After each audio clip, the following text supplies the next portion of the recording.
My name is Carrie Rasmussen, and I'm an OTD student at Nova Southeastern University.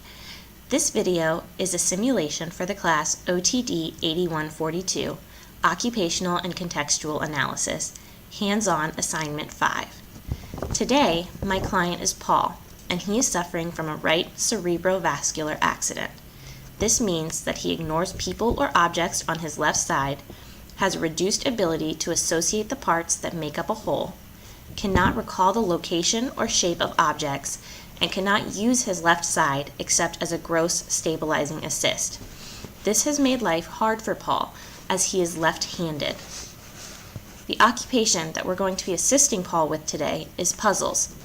This is a solitary activity, so the social implications of his right cerebrovascular accident will not come into play except for in his interactions with me, his therapist. The first thing that I'm going to do in Paul's session is sit down and ask him a few questions about his chosen occupation, which is making puzzles, and to find out why it's meaningful to him. So let's go ahead and get started. Paul, how are you today? Good, thanks for asking. Good. All right, so the first thing that we're going to do today in your therapy session is go over a couple of questions to try and just figure out what doing these puzzles means to you, like why it's important, okay? Mm-hmm. All right, so my first question is, how long have you been doing puzzles? Since as far as I can remember, really. Yeah?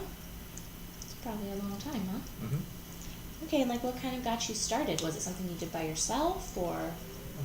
When I was a kid, we used to do them just as a family on the weekends. Oh, that sounds fun. Mm-hmm. And why do you do them now? Just kind of a de-stressor, a little bit. De-stressor. Okay, so you do them by yourself now, not with other people? Sometimes I do them by myself, sometimes with my wife. It varies. Okay, so you're married. That's good to know. And then, what kind of puzzles do you do? Like, are they just any random picture, or? It's stuff that I'm generally interested in. So it could be places I visited, could be places I want to go, could be animals I like. Okay, Stuff that's I like. really cool. And is it usually like a multi-piece puzzle, like 1,000 pieces, or is it a smaller puzzle, or? I think the ones that have the most pieces are the most fun, so as big as I can get, the better. As big as you can get. That is really good to know. And then overall, what does being able to do these puzzles kind of mean to you? Is it just kind of something that you do, or does it have a meaning?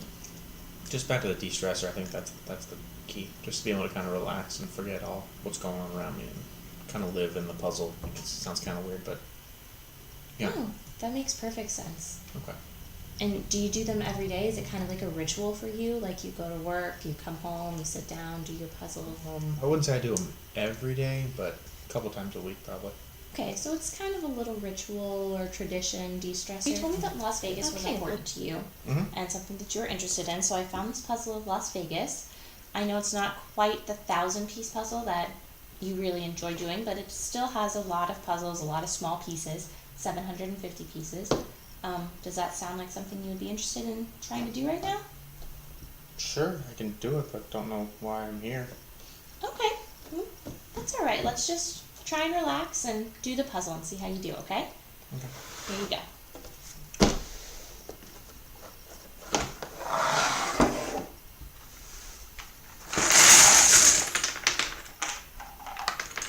You take that? Sure. Seems like a small 750.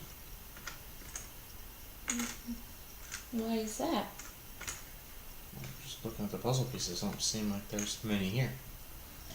Okay. Well, would it help if I maybe pulled all of these pieces over here? Is that better? Look a little bit more like 750? Yeah. Okay. So my first step in grading for you would be to make sure that we keep everything over here on your right-hand side, which isn't that big of a step, but that'll be the first thing that we do. So go ahead and keep going now that you have all of your pieces. Okay.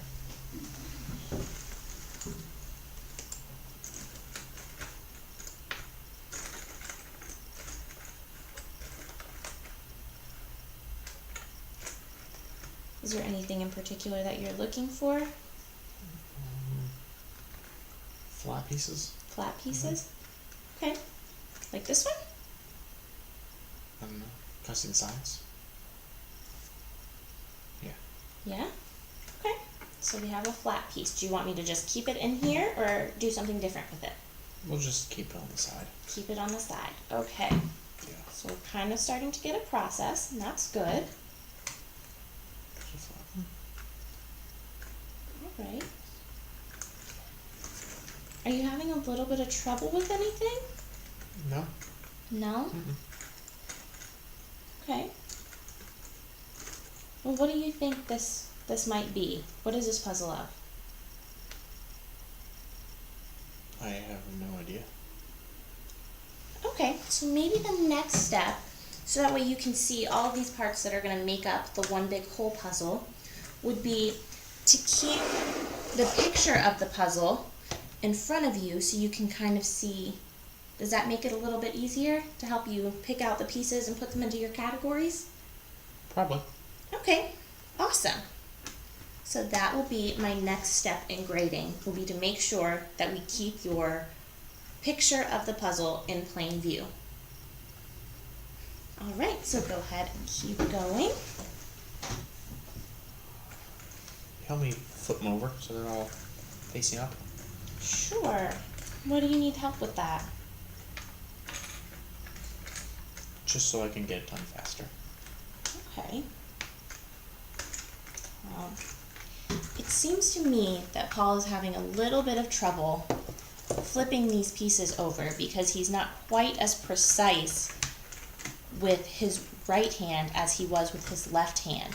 So I think my next step in grading would be to give him bigger puzzle pieces and not quite as many, so that way they're a little bit easier to grip until he gets better using that right hand. All right, Paul, the next thing that we're going to try for you is a smaller puzzle.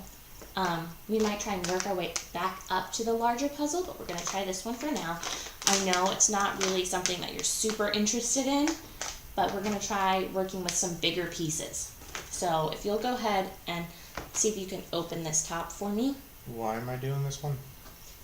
We just kind of want to see what working with bigger pieces does for you. See if that makes life a little bit easier. Okay. So go ahead and give that a shot.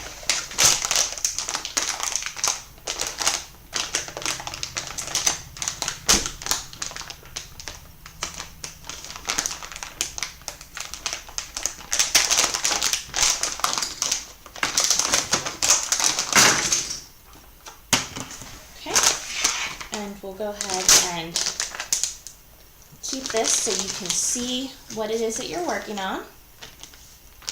Okay. And let's see how you do with some of these bigger pieces.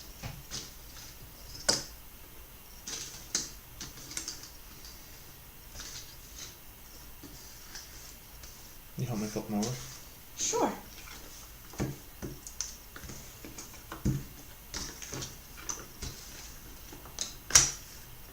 Well, it definitely seems that you have a little bit more control with these larger pieces. They're a little bit easier to flip over than the small ones, aren't they?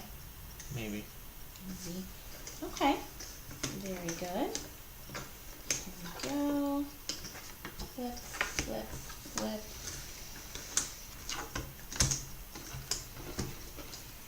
Okay. And go ahead and make that puzzle. Let's see how you do.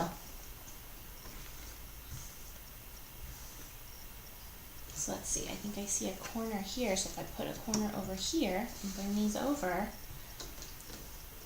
what else do you think is going to make up this part? What does that look like? It looks yellow. Yellow? But what is yellow up here in the picture? Balloon. I think that might be a sun. Oh. Okay, so do you think there's another part that might help make up this sun? Maybe another yellow part?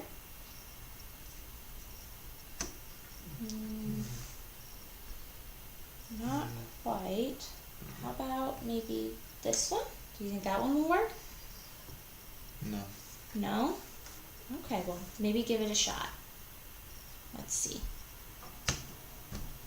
Okay. No, it's at the same piece. Okay. And here's another yellow piece.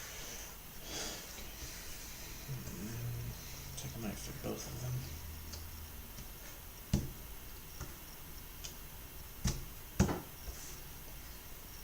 Got it. Nice job. So, are you enjoying doing this puzzle? Not really. Why is that? It's not a picture that I really like. Okay. So, it's kind of hard to get bigger pieces in interesting pictures, but are you good with technology? Yeah. Yeah? Okay. So maybe my next step, since it's hard to get smaller puzzles, like 48 pieces or so, that are in interesting pictures, maybe we'll try grading down to the use of technology. Does that sound interesting to you? Give it a shot. Okay, so I will go ahead and get that. Are you familiar with using one of these? Yes. Yes, you have one at home? Mm-hmm. Awesome. So what we've done is I have a puzzle app for you here, and it will give you different types of puzzles that you can do. Does that seem a little bit more interesting? Mm-hmm. Okay, so you can go ahead and pick whatever puzzle you would like to do. I like the fireworks at the bottom. The fireworks? Okay, which one do you want? It's the castle from Russia. Castle from Russia. Okay. And now, Ooh, 400 pieces.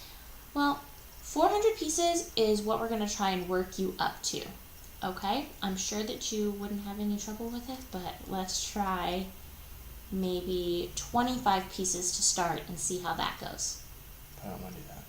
Well, let's just give it a shot and then you can level up. Okay. Okay?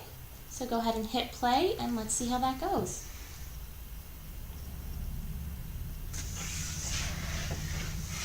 Okay?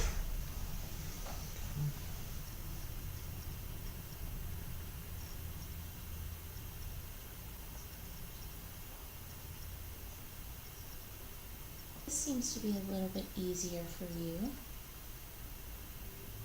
Maybe.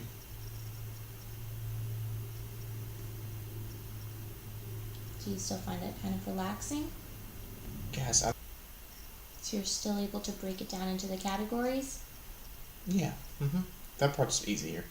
So what we've done here is eliminated Paul having to use his right hand to flip all of the pieces. We've made it much easier for him to just point and move things, which is still going to help him get a little bit of that dexterity into the right hand. He's like progressing through therapy, and hopefully we'll be able to move him up to actual puzzles, but this is going to help him. It keeps all of the puzzle pieces right in front of him. They won't fly off the table. They're all right on the iPad in front of him, which is going to make things a lot easier.